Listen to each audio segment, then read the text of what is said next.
আসসালামু আলাইকুম রহমতুল্লাহ বারাকাতুহ। হামিদা ওয়া মুসাল্লিয়ান আম্মা বাদ।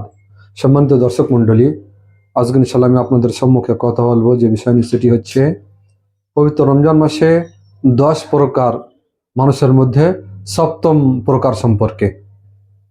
সপ্তম প্রকার হচ্ছে আল মারিজ আল্লাযী ইউরজা বারুহু মারাদুহু।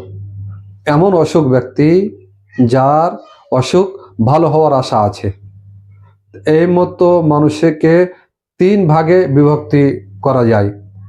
প্রথম হচ্ছে যে তার জন্য রোজা রাখা ভারী হয় না এবং তাই কোনো ক্ষতি হয় না, এমন অসুখ। তো এই মতো লোকের জন্য রোজা রাখা ফরজ। কারণ যে এই মতো অসুখ তো আছে, কিন্তু তার উপরে ভারী হচ্ছে না, সমস্যা হচ্ছে না এবং ক্ষতি হচ্ছে না, এর জন্য রোজা রাখা ফরজ।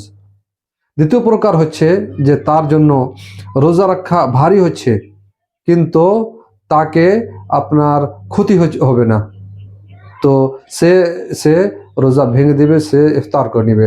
কারণ আল্লাহ তাআলা বলেন, ওমান কানা মারিদান আও আলা সাফারিন ফাইদাতুম মিন আইয়ামিন উখর, যে ব্যক্তি অসুখ মানুষ কিংবা যে ব্যক্তি সফরে থাকবে, সে যেন অন্য দিনগুলো যেন পূরণ করে নেয়।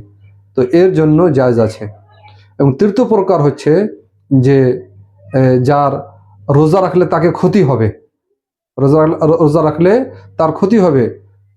তো এই মতো যদি লোক থাকে, তবে তার জন্য ইফতার করা অর্থাৎ রোজা ভেঙে দেওয়া ওয়াজিব, এবং তার জন্য রোজা রাখা জায়েজ নয়। কারণ আল্লাহ তাআলা বলেন, ওয়ালা তাকতুলু আনফুসাকুম ইন্নাল্লাহা কানা বিকুম রাহিমা। আল্লাহ তাআলার কাছে দোয়া করে আল্লাহ তাআলা যেন আমাদেরকে রোজার বিধান সত্যিকার বুঝার এবং এর উপর আমল করার তৌফিক দান করেন, আমিন।